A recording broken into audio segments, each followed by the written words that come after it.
Me encuentro en la Suprema Corte de Justicia de la Nación con la ministra Loretta Ortiz Alflo. Ministra, muchísimas gracias por su tiempo. No, al contrario, muchas gracias por la invitación, Alejandro. ¿Cómo va el proceso de discusión de esta reforma al Poder Judicial? ¿Cómo lo ven desde la Corte y sobre todo cómo lo ve usted como ministra que llegó hace apenas unos años, que todavía le quedan varios al frente de esta silla en la cual usted está, en la cual usted fue primero propuesta y luego nombrada por el Senado? ¿Cómo ve la discusión y si es momento de una reforma de este calado? De que se necesita una reforma al Poder Judicial, sí se necesita. Ya varios habíamos comentado, o sea, integrantes del Poder Judicial Federal y la ciudadanía en general, que la administración de justicia no es expedita ni es rápida y que es el acceso a la justicia, este derecho fundamental, es el máximo derecho que tenemos. Si no tenemos un acceso a la justicia, no podemos reclamar ningún otro derecho, ni siquiera el derecho, bueno, no a la libertad, no a la vida, ningún derecho fundamental. Entonces, desde mi punto de vista, sí se necesita una reforma judicial. A partir de las elecciones, se dio un mandato muy claro de la ciudadanía que sí quiere la reforma judicial y que además de que quiere la reforma judicial, quiere que se haga la elección de ministros, consejeros, jueces y magistrados. Para usted, esa elección, elegirlos mediante el voto popular, ¿es lo correcto? ¿Es el camino para tener justo este sistema de justicia accesible a todos que se está buscando? El día que participé en los diálogos, ahí en la Cámara de Diputados, frente a los legisladores que ellos van a constituir el constituyente permanente y que es el reformador de la Constitución, una vez que la reformen, pues estamos obligados a cumplirla. Todos los que estamos en el Poder Judicial hacemos, cuando tomamos protesta, protestamos cumplir con la Constitución y las leyes que de ella emanen. Entonces, en ese momento, si se hace la reforma, estamos obligados a cumplirla. En segundo lugar, mencioné que hay unas normas de independencia para unas reglas, un informe de la Comisión Interamericana de Derechos Humanos sobre la independencia del Poder Judicial y habla precisamente de que es una decisión soberana de cada estado determinar qué sistema elige. O sea, hay distintos procedimientos y sistemas. Entonces, es una decisión soberana del Estado mexicano que se traduce en un mandato constitucional, en el constituyente permanente. Lo toma y lo traduce en una norma en la Constitución. Ahora, si bien se establece esto, lo que sí dice la Comisión Interamericana de Derechos Humanos es que tienen que establecerse ciertos límites. Este mandato no es una carta blanca. Lo que se debe de cumplir es que no sea discriminatoria la reforma, que nada más se les aplique a unos y no se les aplique a otros. Que sea con total transparencia, porque este proceso no puede mantenerse de espaldas a la ciudadanía ni a la sociedad. Y tercero, que se busquen de manera objetiva los perfiles adecuados para ser ministros, consejeros, jueces o magistrados. Habla en términos generales de jueces. La función de un juez no puede ser realizada, es como el caso del médico, del doctor, del especialista. Yo no me sometería a una operación, por parte de un médico que no sea un doctor que tenga la experiencia suficiente para poderme operar. Operarla, claro. De la misma manera los jueces. Los jueces no son, o sea, terminamos la carrera y somos abogados, pero no todos abogados tenemos el mismo perfil. Escogen distintos caminos o vidas profesionales. Hay algunos que se especializan y pasan exámenes durísimos para ser notarios, otros para ser corredores, otros para ser litigantes. Incluso en algunos países pasan el examen, cosa que yo estaría de acuerdo aquí en México, el Bar Examination. Claro, de la barra de abogados. El examen de la barra, para cada estado. O sea, después de terminar su carrera profesional, tienen que pasar el bar examination. Y el examen de la barra es por cada estado, no es a nivel federal. No nacional. Que aquí en este caso basta tener un título profesional. Este título profesional lo expide, o sea, una institución que puede ser pública o privada, y después ya puedes ejercer la función del abogado. Yo saco de conclusión, ya se acerca el Día del Abogado, por cierto, y voy a decir unas palabras con relación al Día del Abogado. Es una función, una carrera fundamental. Somos de los que tenemos que tener la cédula profesional. O sea, no todas las carreras.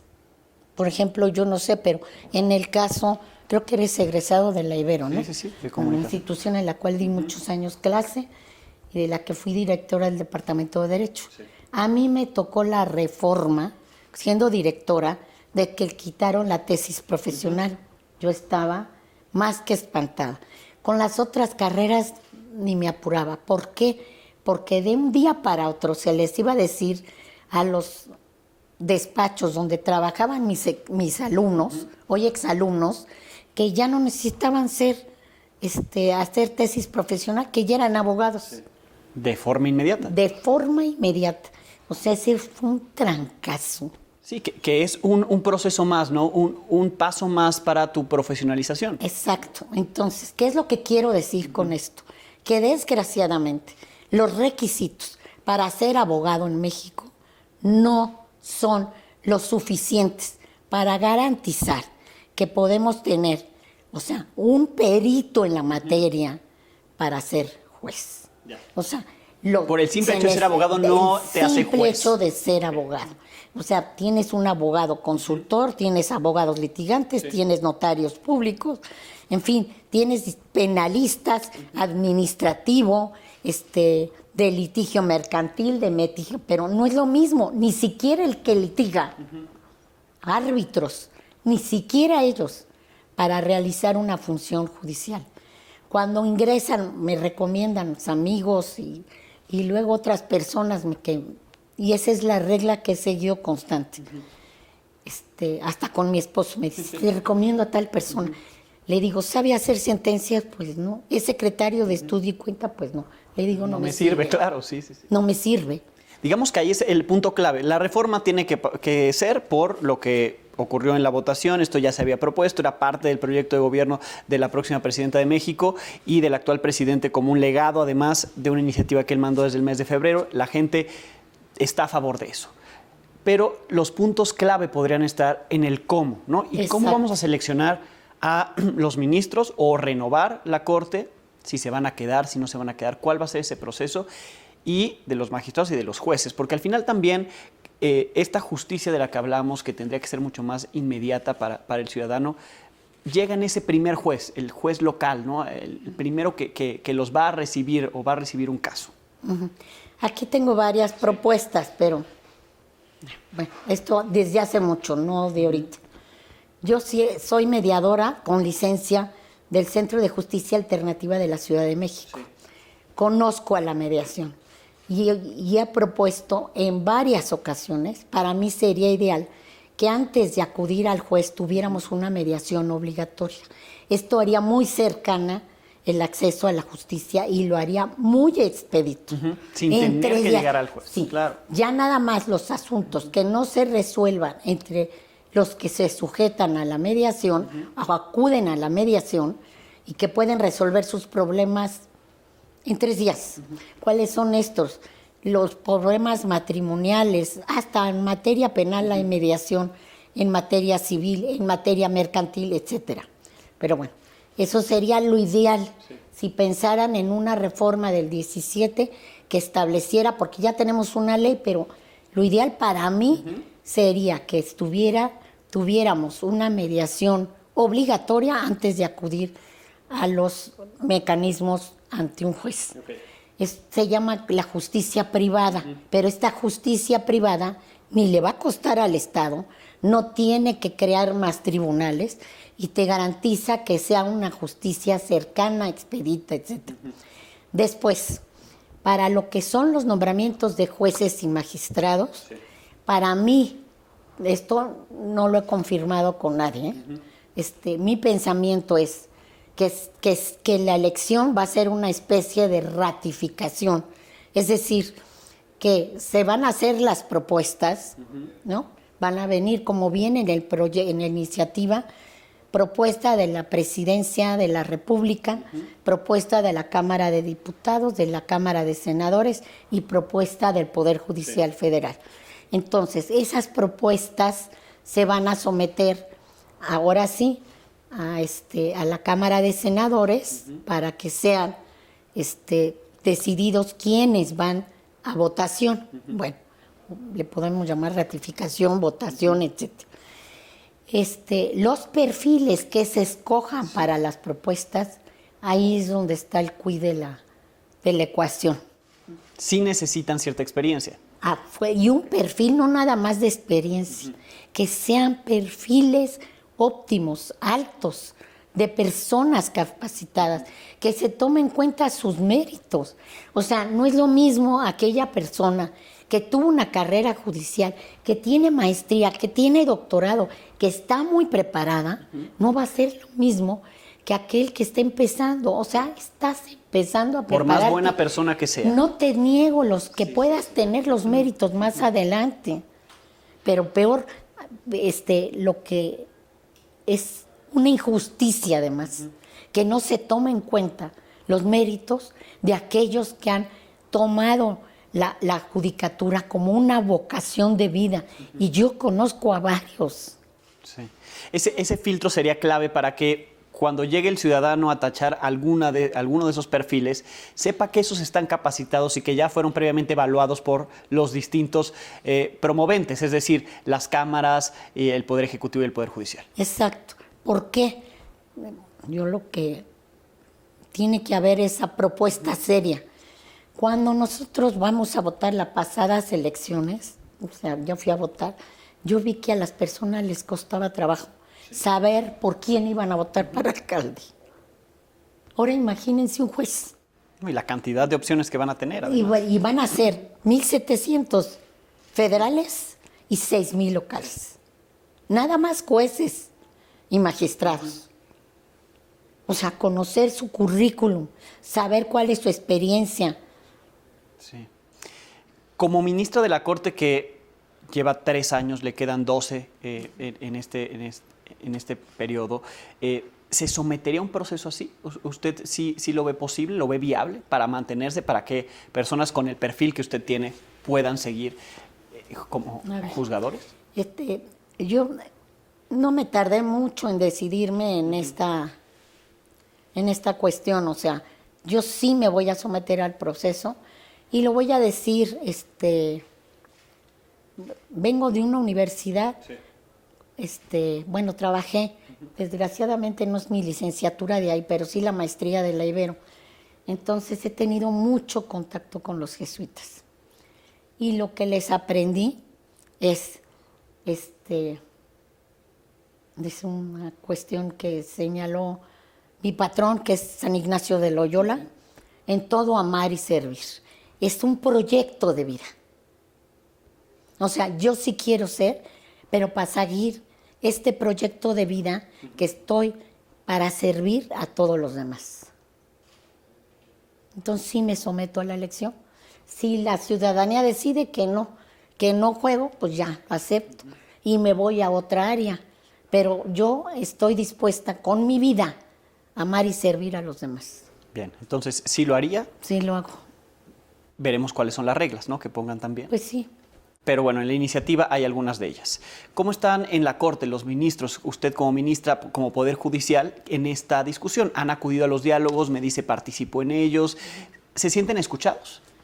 En los diálogos me sentí escuchada, sí. Y también participé en los foros que organizó el Poder Judicial. Sí. O sea, yo participé en los dos.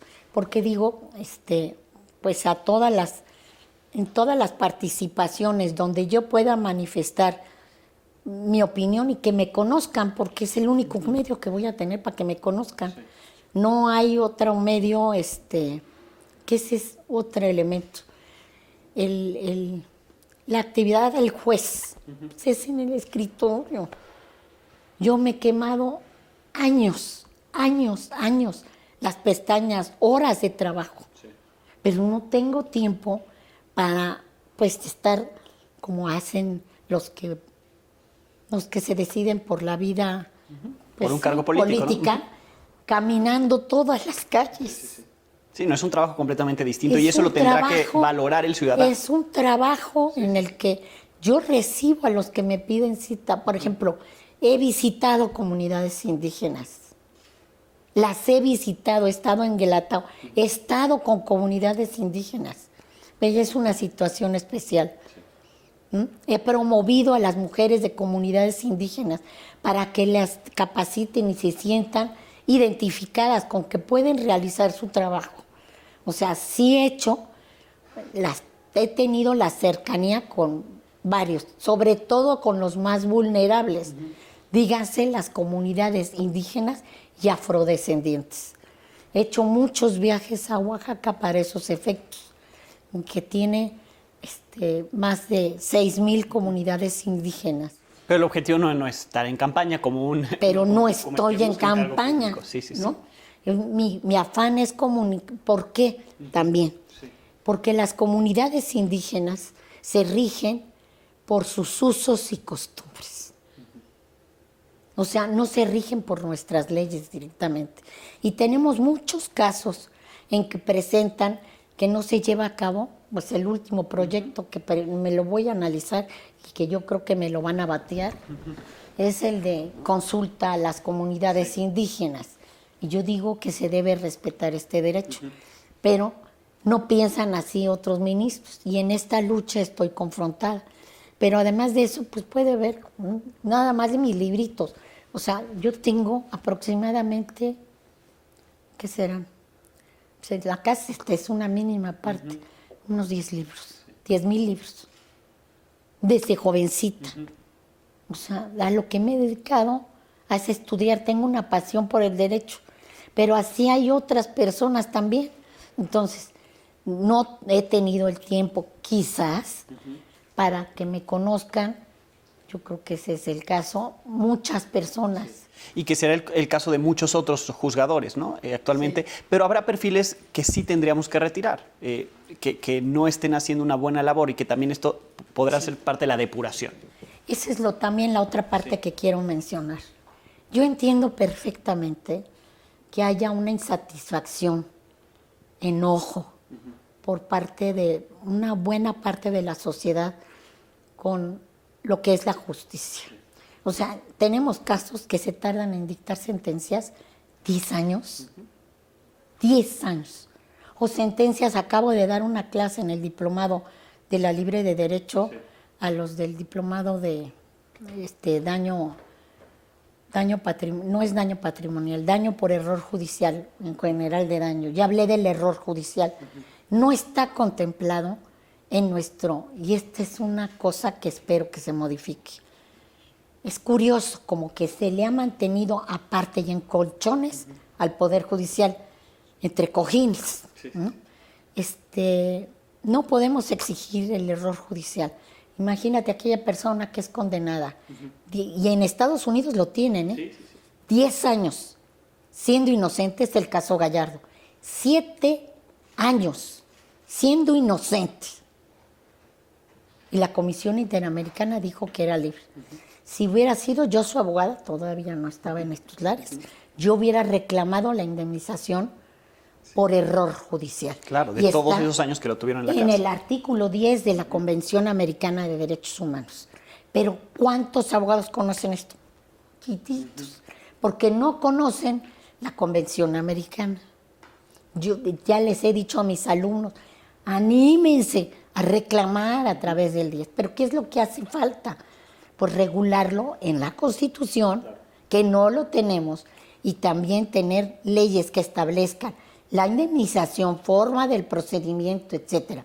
Pero tenemos, a ver, si comete un error un doctor y me opera en lugar de una rodilla, me opera la otra, ahí sí lo puedo demandar por el arbitraje médico. Aquí no hay nada. No, pero además esta propuesta genera una corrección para el que fue mal juzgado, ¿no? El que tuvo el impacto, ¿no? O una Exacto. indemnización, una reparación. Tiene que ser, o sea, tú eres juez, tú tienes que, y tienen que adquirir como los doctores unos seguros, porque dicen, ay, no, es que van a hacer cantidades. No, perdón. Tú te vas a hacer responsable, si vas a ser juez, de tus sentencias y debes fundar y motivar debidamente. Y no nada más decir, pues ahí lo guardo en el cajón. No, esta es una. Y la otra, el otro candado inmenso para que se vea, es que ni la Comisión Nacional de Derechos Humanos ni las estatales hay esa restricción. Y son en el ámbito jurisdiccional donde más violaciones a derechos humanos se cometen. Dicen, no puede analizarlas la Comisión Nacional de Derechos Humanos, ninguna resolución judicial, ni tampoco cabe ninguna revisión de un juez. O sea, se va al Consejo de la Judicatura, pero eso no es vinculante. No te da la satisfacción ni la reparación para las personas afectadas de una indemnización, sobre todo en el caso de error judicial. Claro, y esto permite que otros órganos ajenos al Poder Judicial estén haciendo una Exacto. revisión constante, ¿no? Constante. Bien, pues veremos qué de lo que usted ha propuesto, ha apuntado, se toma en cuenta. Ojalá que se tomen en cuenta, porque lo viven aquí, ¿no? En estos 3 años, Sí. pero en toda su carrera lo ha vivido además como abogada y académica, que se tome en cuenta para tener esa reforma judicial que es lo que se dice, se espera, ¿no? Que le sirva a la mayoría y que sí avancemos en nuestro sistema judicial mexicano. Sí. Muchísimas gracias. Esperemos que se hacía. Muchas gracias por esta entrevista. Le agradezco muchísimo. Es la ministra Loretta Ortiz Alf.